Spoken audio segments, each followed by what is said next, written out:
Saudara-saudari yang terkasih dalam Kristus Yesus, sebelum kita mendengarkan firman Tuhan, kita bersatu di dalam doa. Kasih karunia bagi kamu sekalian, dan damai sejahtera yang dari Allah dan dari Tuhan Yesus Kristus Tuhan kita. Amin. Firman Tuhan yang menyapa kita di ibadah pada malam hari ini, yaitu yang tertulis pada kitab Hakim-Hakim, pasal 14, ayat pertama sampai dengan ayat keempat, saya bacakan untuk kita. Simson pergi ke Timna dan di situ ia melihat seorang gadis Filistin. Ia pulang dan memberitahukan kepada ayahnya dan ibunya, "Di Timna aku melihat seorang gadis Filistin. Tolong ambillah dia menjadi istriku." Tetapi ayahnya dan ibunya berkata kepadanya, "Tidak adakah di antara anak-anak perempuan sanak saudaramu atau di antara seluruh bangsa kita seorang perempuan, sehingga engkau pergi mengambil istri dari orang Filistin, orang-orang yang tidak bersunat itu?" Tetapi jawab Simson kepada ayahnya, "Ambillah dia bagiku, sebab dia kusukai." Tetapi ayahnya dan ibunya tidak tahu bahwa hal itu daripada Tuhan asalnya. Sebab memang Simson harus mencari gara-gara terhadap orang Filistin, karena pada masa itu orang Filistin menguasai orang Israel.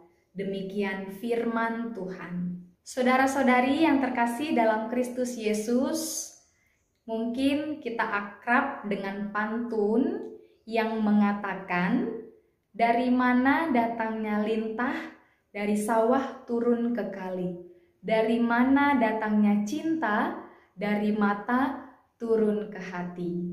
Agaknya pepatah ini tepat seperti yang dialami oleh Simson pada saat dia pergi ke sebuah daerah bernama daerah Timna.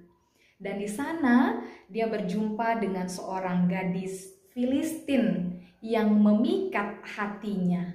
Mungkin perjumpaan itulah yang disebut sebagai perjumpaan cinta pada pandangan yang pertama. Jelas terlihat pada ayat yang kedua, di sana dinyatakan bahwa Simson pulang berjumpa dengan ayahnya dan ibunya.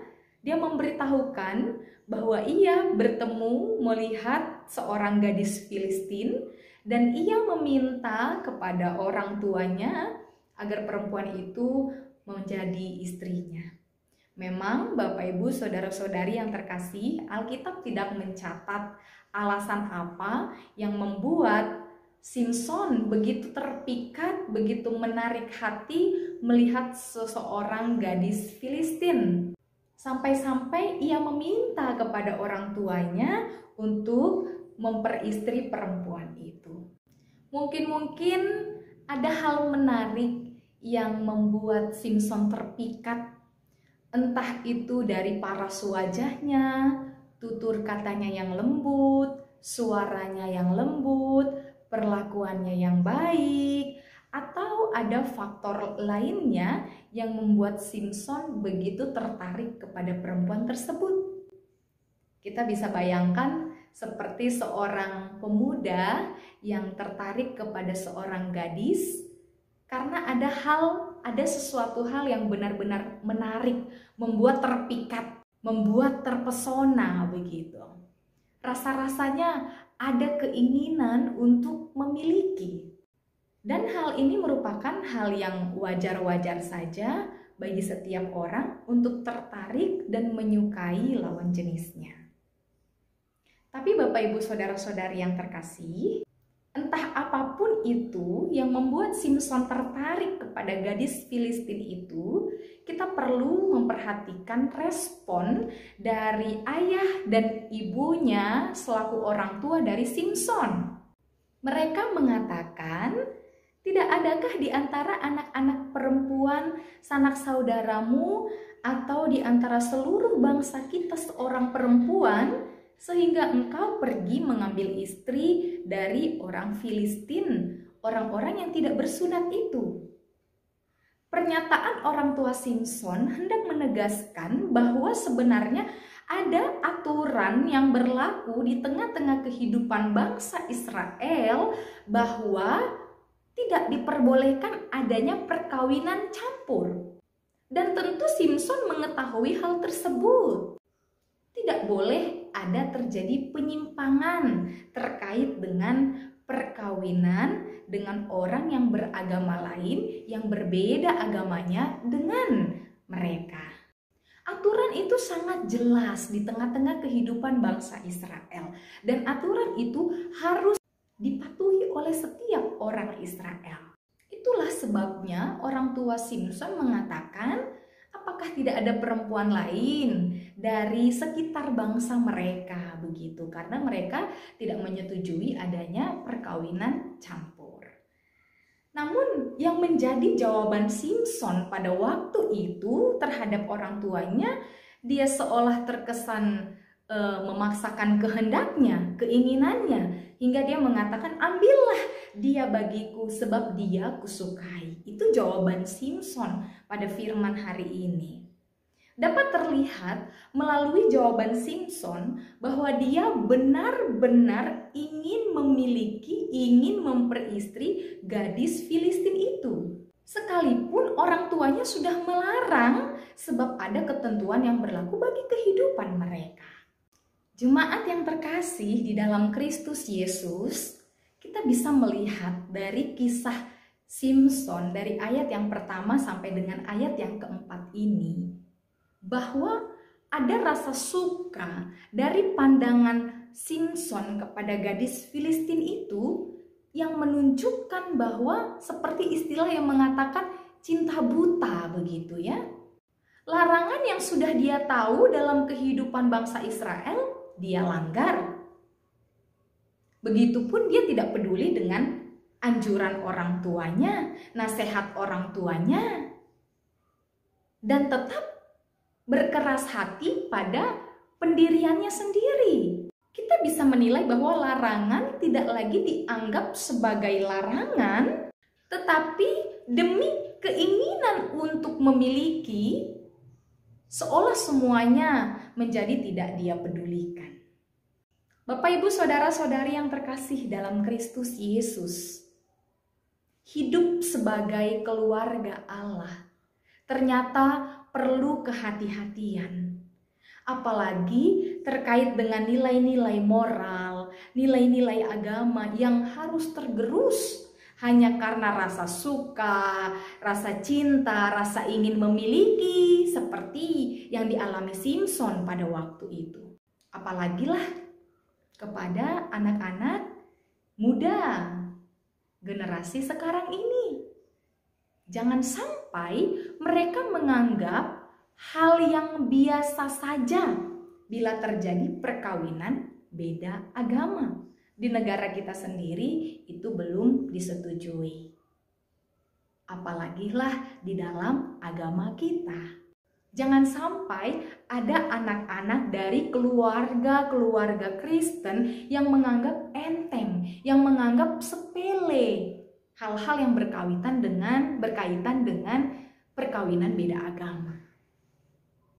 Kita perlu ketahui dan kita juga perlu ajarkan kepada anak-anak generasi sekarang ini bahwa perkawinan bukan soal ingin hidup bahagia saja, hidup enak-enak saja, karena suka sama suka, ya udah, yang penting menikah tanpa memandang hal-hal yang perlu dipertimbangkan. Ini yang perlu kita waspadai dari anak-anak generasi sekarang ini. Tapi lebih daripada itu, sebenarnya perkawinan pun soal tunduk kepada Allah. Bagaimana keluarga itu bertumbuh dalam iman mereka hanya kepada Kristus. Sebab tanpa kita sadari ternyata sebenarnya keluarga adalah sesuatu hal yang dari dalamnya kita memperoleh kekuatan, dukungan, doa, dan hal-hal lainnya. Itulah sebabnya disebut sebagai hidup sebagai keluarga Allah. Pengisi keluarga itu, anggota keluarga itu tumbuh di dalam iman mereka kepada Kristus. Hanya kepada Kristus. Maka untuk anak-anak muda generasi zaman sekarang ini, bijaklah, berhikmatlah, mintalah tuntunan kepada Tuhan perihal teman hidupmu. Jangan karena sudah umur sekian, maka saya harus cepat-cepat menikah tanpa mempertimbangkan banyak hal. Tapi tetap minta tuntunan Tuhan, berhikmat, bijaksana. Sebab hidup kita harus kita pertanggungjawabkan. Kita harus bertanggung jawab atas hidup kita sebagai seorang yang mengaku percaya kepada Kristus. Itu sangat penting di dalam kehidupan setiap orang yang beriman kepada Kristus. Lalu hal berikutnya, Bapak Ibu Saudara-saudari yang terkasih, kita juga bisa lihat dalam firman Tuhan hari ini, hal lain yang bisa kita lihat adalah terkait dengan rencana Allah. Rencana Tuhan yang dimaksudkan pada ayat yang keempat bisa kita lihat, yaitu terkait dengan hidup yang dijalani, dipilih oleh Simson itu pun, di sana ada rencana Tuhan, yaitu rencana keselamatan bagi bangsa Israel karena mereka berada di dalam kekuasaan orang-orang Filistin pada waktu itu. Melalui kekurangan, melalui kelemahan Simson, Tuhan memakai dia sebagai bagian dari rencana keselamatan bagi bangsa Israel.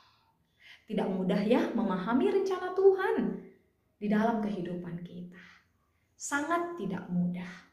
Tapi kita harus tahu bahwa dalam perjalanan hidup yang kita jalani, ada rencana Tuhan yang mendatangkan kebaikan bagi setiap orang yang percaya kepadanya.